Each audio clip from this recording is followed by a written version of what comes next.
Movie की शुरुआत में हम देखते हैं कि स्विट्जरलैंड में अपनी छुट्टियों के दौरान doctor Chris Newton artist Annie Colley से मिलते हैं जब उनकी बोट गलती से टकरा जाती है और थोड़ी देर बाद वो एक साथ पिकनिक पर जाते हैं जहां एनी क्रिस के साथ अपना सैंडविच शेयर करती है। उस दिन उन दोनों को अपना प्यार हो जाता है और ज्यादा देर न करते हुए वो दोनों शादी भी कर लेते हैं। अब अपनी खूबसूरत जिंदगी की खूबसूरत शुरुआत करते हुए उनके 2 बच्चे भी होते हैं जिनका नाम इयान और मैरी है। जब बच्चे बड़े हो जाते हैं तो इनकी फैमिली के साथ पहली बार बहुत ही बुरा हादसा होता है और स्कूल वैन क्रैश होने की वजह से दोनों बच्चों की डेथ हो जाती है। 4 साल बाद हम देखते हैं कि क्रिस हॉस्पिटल में काम कर रहा है और एनी की कॉल आती है जो इस वक्त काफी दुखी है क्योंकि उसने जो गैलरी ओपन के लिए 8 पीसेस मंगवाए थे वो अभी तक नहीं पहुंचे हैं। अब एनी को बहुत ही बुरा लगता है क्योंकि ये उनकी डबल डे एनिवर्सरी है और इसीलिए वो नहीं चाहती कि उसका काम रुके। अब क्रिस के लिए एनी की पेंटिंग्स दुनिया की सबसे खूबसूरत चीज है। क्रिस की दीवार में भी एनी की बनाई कुछ पेंटिंग्स होती है जिसको वो जल्दी से निकालता है और एनी को आइडिया देता है कि उन पेंटिंग्स के बदले इसका इस्तेमाल कर ले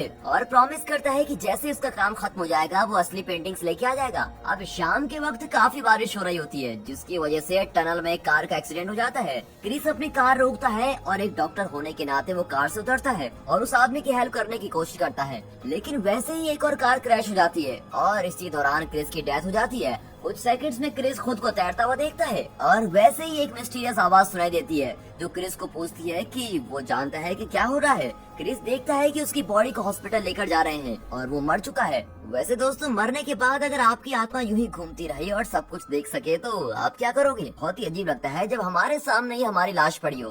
तो चलो अब आगे बढ़ते हैं, खैर इसको छोड़िए। क्रिस फिर अपने घर जाता है। यहाँ उसका कुत्ता उस पर भौंकना शुरू कर देता है क्योंकि जानवरों को आत्माओं का आभास हो जाता है और फिर से एक मिस्टीरियस आवाज आती है, लेकिन क्रिस उसको देख नहीं पाता क्योंकि वो बहुत ही ब्लर है। वो आवाज क्रिस को बताना चाहती है कि वो मर चुका है, लेकिन क्रिस इधर उधर घूमता रहता है। अब क्रिस एनी को देखता है और फिर अपने बच्चों की फोटोज को देखता है और फिर क्रिस एक फ्लैशबैक में चला जाता है। यहाँ कैटी बीमार है और उसको नीचे रहना पड़ता है जिसकी वजह से मैरी बहुत ही गुस्सा हो जाती है। अब क्योंकि मैरी इसको समझ नहीं पाती, क्रिस को ये भी याद आता है कि वो और इयान कैसे बारिश में जंगल की तरफ भाग रहे थे और क्रिस उसको बताता है कि उसको किसी दूसरे स्कूल में ट्रांसफर कर रहे हैं। अब क्रिस की आत्मा क्रिस के असली रूप में आ जाती है और वो उस चर्च में जाता है जहाँ उसका फ्यूनरल होता है। क्रिस एनी को टच करने की कोशिश करता है, लेकिन एनी क्रिस को देख नहीं पाती और वो अपने चेहरे पर अलग सा महसूस करती है। क्रिस वापस घर जाता है और उस पेंटिंग को देखता है जो एनी ने उसके डबल डे एनिवर्सरी के लिए बनाई है और पेंटिंग में वो जगह होती है जहाँ वो पहली बार मिले थे और वहीं पर वो अपनी जिंदगी के लास्ट मोमेंट जीना चाहते थे।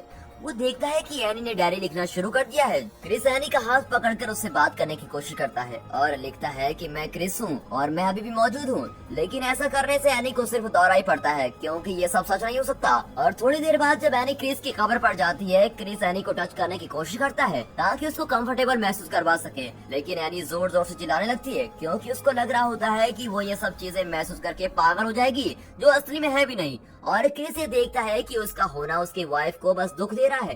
फिर क्रिस डिसाइड करता है कि वो अपनी आत्मा को यहाँ से जाने देगा। अब आगे हम देखते हैं कि क्रिस जब उठता है तो वो अपने स्वर्ग में होता है जो बिल्कुल एनी की स्पेशल प्लेस की तरह होता है जो उसने पेंटिंग में बनाई हुई थी। अब कैटी भी वही होती है और बिल्कुल हेल्दी और यंग।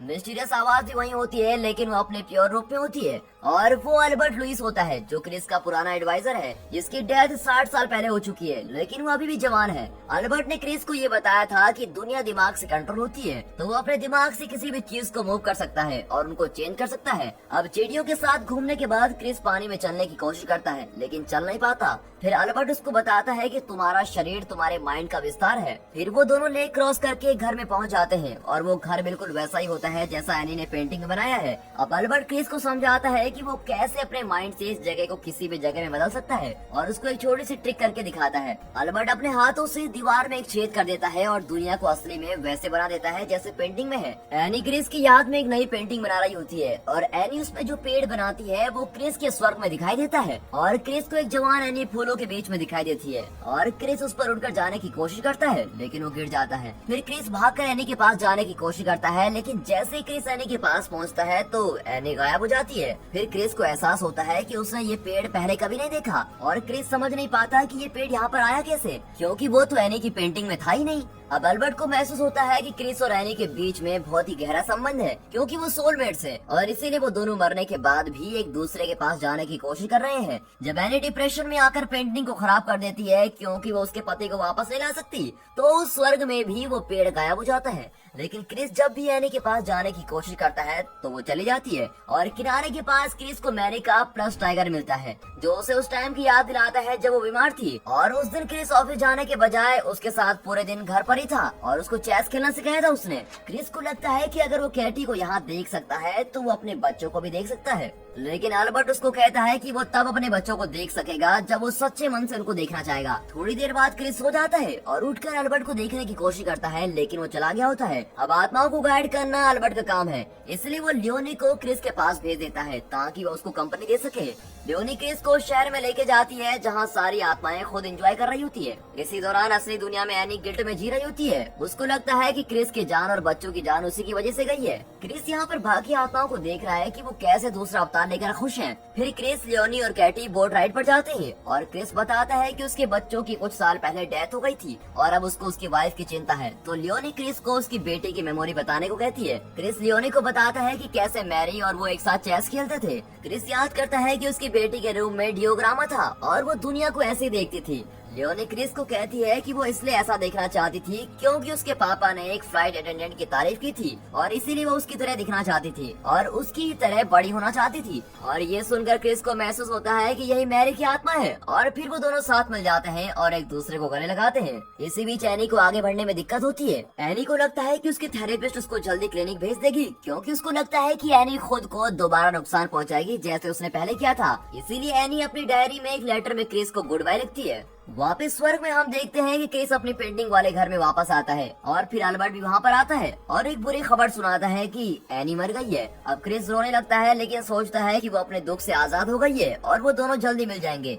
अब हालांकि अल्बर्ट क्रिस को बताता है कि ये नामुमकिन है क्योंकि एनी ने खुद को खत्म किया है, वो नेचुरली नहीं मरी है, इसलिए वो नर्क में जाएगी। और ये सुनकर क्रिस काफी नाराज हो जाता है और इसकी वजह से उसके स्वर्ग में तूफान आ जाता है। पेड़ क्रिस को याद दिलाते हैं कि उसका और एनी का कैसा रिश्ता है और फिर क्रिस एनी को बचाने के लिए नर्क में जाने के लिए डिसाइड करता है और उनका रिश्ता उनको ढूंढने के लिए मजबूर करता है। काफी बहस के बाद अल्बर्ट मान जाता है कि क्रिस को एक चांस देना चाहिए और क्रिस को उस ट्रैकर के पास लेके जाता है जिससे पता लग सके कि चीजें कैसे काम कर रही हैं। एनी को ढूंढना आसान नहीं है लेकिन एनी क्रिस को नहीं पहचानेगी जब वो उसको देखेगी तो, इसलिए क्रिस को डिसाइड करना पड़ेगा कि वो सिर्फ उसको देखने तक ही जाए। क्रिस फिर भी मान जाता है और वो अपनी ट्रिप बोट में शुरू करता है ताकि वो नर्क के समंदर को पार कर सके। अब रास्ते में एक तेज तूफान आता है जिसकी वजह से बोट हिलने लग जाती है, लेकिन असली खतरा पानी में खोई हुई आत्माओं से आता है जो सबको गिरा रही होती है। क्रिस खुद को गिरने से बचाने की कोशिश करता है तो उसकी आंखों के सामने फिर से फ्लैशबैक आता है जिसमें वो और एनी यान के फ्यूचर के बारे में बात कर रहे होते हैं क्योंकि क्रिस बार बार प्रेशर डालता है कि उसको स्कूल में अच्छा करना होगा। अब उसके साथ एक और फ्लैशबैक क्रिस को याद आता है जब यान जंगल में स्कूल ट्रांसफर की कंप्लेंट कर रहा होता है क्योंकि वो अपने फ्रेंड्स को खोना नहीं चाहता था, लेकिन पानी की लहरें इन तीनों को नर्क के गेट के पास लेके आ जाती है। वहाँ पर एक बहुत ही बड़ा डेजर्ट दिखाई देता है। वो लोग उस जगह से आगे चलना शुरू करते हैं लेकिन वो एनी को कहीं नहीं ढूंढ पाती क्योंकि क्रिस अभी भी यान के बारे में सोच रहा है। जब यान उसको समझाने की कोशिश करता है कि वो अपने पापा के जैसा नहीं है और न्यू स्कूल में जाना उसके लिए बहुत ही मुश्किल था, इसलिए वो डर के सो जाता था। क्रिस जब अपने बच्चों के फ्यूनरल पर स्पीच देता है और इमेजिन करता है कि यान अगर बड़ा हो जाता तो वो कैसा बनता, अगर उसके पास ये चांस होता तो वो एक बहादुर, ईमानदार और इज्जतदार आदमी बनता। अब हेल में क्रिस देखता है कि अल्बर्ट कुछ गुम आत्माओं से लड़ रहा है, इसलिए वो उसको रोकता है और यान कहता है और फिर पता चलता है कि अल्बर्ट ही यान है और बाप और बेटे एक साथ फिर से मिल जाते हैं और एक दूसरे को गले लगा लेते हैं। ट्रैकर इस मूवमेंट को रोक देता है और यान को क्रिस के लिए डिस्ट्रक्शन मानता है क्योंकि क्रिस को इस वक्त एनी के बारे में ही सोचना चाहिए अगर उसको ढूंढना चाहता है तो, लेकिन क्रिस भी अपने बेटे को पीछे छोड़ने के लिए मना कर देता है और यान अल्बर्ट की फॉर्म में आ जाता है क्योंकि वो अल्बर्ट ही है जिसकी बात क्रिस हमेशा मानता है और यान चाहता है कि क्रिस उसको सुने, इसलिए क्रिस को अब अकेले ही जाना है और कभी भी एनी के बारे में सोचना बंद नहीं करना है। क्रिस को बस इस चीज पर फोकस करना है कि वो एनी को कैसे वापस ला सकता है। ट्रैकर क्रिस के साथ एलिवेटर से नर्क में चला जाता है और क्रिस इस वक्त वही सोच रहा है जो बातें यान ने उसको कही थी। अब एनी यहाँ पर खुद को नुकसान पहुँचाने की कोशिश करती है और उसको मेंटल हॉस्पिटल भेज दिया जाता है। जब वो हॉस्पिटल में होती है तो वो क्रिस से डाइवोर्स मांगती है। फिर एलिवेटर उसको एक प्राइवेट डेक पर लेकर जाती है जिसका फ्लोर उसके लव्ड वंस के चेहरों से भरा होता है। क्रिस फिर एक ओल्ड मैन से डिस्ट्रैक्ट हो जाता है और उसको लगता है कि वो उसके पापा हैं, लेकिन वो फिर से एनी के चेहरे को ढूंढने की कोशिश करता है। अब क्रिस को याद आता है कि वो कैसे शाम को एक साथ अपना टाइम पार्क में बिताया करते थे। क्रिस आगे बढ़ता है लेकिन एक होल में गिर जाता है। फिर वो उस जगह से बाहर आता है और उस जगह को ढूंढने की कोशिश करता है जहाँ पर एनी है। ट्रैकर उसको समझाता है कि ये एक भ्रम है और कहता है कि वही अल्बर्ट है जिसने एक अलग रूप ले लिया है। वो क्रिस को याद दिलाता है कि उसके पास एनी के खिलाफ कोई बचाव नहीं है, इसलिए उसके पास सिर्फ 3 मिनट है और उसके बाद वो सब भूल जाएगा। वो घर के अंदर जाता है और वैसा ही होता है जैसे कल्पना की थी। एनी क्रिस को नहीं पहचानती तो क्रिस खुद को एनी का पड़ोसी बताता है जो उसकी पेंटिंग से बहुत ही खुश है।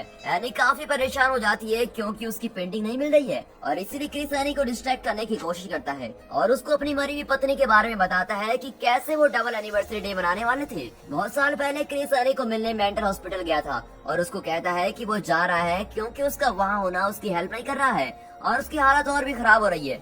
लेकिन क्रिस की बातों से कन्विंस होकर वो उसके साथ कंफर्टेबल महसूस करने लगती है और एनी उसके साथ वापस जाने के तैयार हो जाती है। अब क्रिस एनी को आंखें बंद करने के लिए कहता है और उसको उसकी शादी के दिन याद करने के लिए कहता है। जब एनी अपनी आंख खोलती है तो वो क्रिस को देखती है और पागल हो जाती है। एनी सोचती है कि ये कोई ट्रिक है जो उसको डरा रही है। क्रिस के पास ज्यादा टाइम नहीं है, इसलिए वो जाने से पहले आखिरी के कुछ वर्ड्स उसको कहता है और क्रिस उन चीजों के लिए एनी से माफी मांगता है जो उसको नहीं दे पाया। क्रिस एनी को थैंक्स भी बोलता है क्योंकि एनी ने उसके लिए बहुत कुछ किया है। अब उसके बाद क्रिस अल्बर्ट से मिलता है और अकेले वापस जाने को कहता है। अब उसके बाद क्रिस दोबारा घर के अंदर जाता है और एनी को ये कहने के लिए ढूंढता है कि उसको कोई भी गिल्टी फील करने की जरूरत नहीं क्योंकि उसने उसको माफ कर दिया है। लेकिन एनी कहती है कि उसने अपने हस्बैंड और बच्चों की जान ली है और उसे लगता है कि उनकी जान उसकी वजह से गई है। लेकिन क्रिस उसको कहता है कि तुम्हें बिल्कुल भी गिल्टी फील करने की कोई जरूरत नहीं है क्योंकि तुमने तो अपने बच्चों और पति के साथ रहने के लिए अपनी खुद की जान ले ली है। क्रिस कहता है कि तुम कभी भी हार मत मानना और धीरे धीरे क्रिस की यादें भी खत्म होने लगती है और अगर एक बार उसकी याद चली गई तो उसको यहीं रहना पड़ेगा। लेकिन तभी एनी को याद आता है कि यही उसका पति क्रिस है और अब वो अपने पति को बचाना चाहती है और उसकी आंखें बंद हो जाती हैं। फिर जब उसकी आंखें खुलती हैं तो क्रिस फिर वापस अपने घर में जाता है और एनी, अल्बर्ट, कैटी और अपने बच्चों से दोबारा मिल जाता है और पूरी फैमिली अब खुशी से एक दूसरे के साथ रहती है। लेकिन क्रिस एनी से अकेले में पूछता है कि क्या वो उसके साथ फिर से दोबारा जन्म लेना चाहेगी। एनी हिचकिचाती है लेकिन क्रिस उसको बताता है कि बच्चे भी यही चाहते हैं और उसको पक्का यकीन है कि वो दोबारा मिलेंगे क्योंकि वो सोलमेट्स हैं। वो दोनों एक दूसरे को किस करते हैं और वैसे ही असली दुनिया में कुछ हो जाता है। एक छोटे लड़के की खिलौने की बोर्ड एक छोटी लड़की की बोर्ड से टकरा जाती है और वो लड़की उसके साथ अपना सैंडविच शेयर करती है और दोस्तों यहाँ पर ये मूवी खत्म होती है।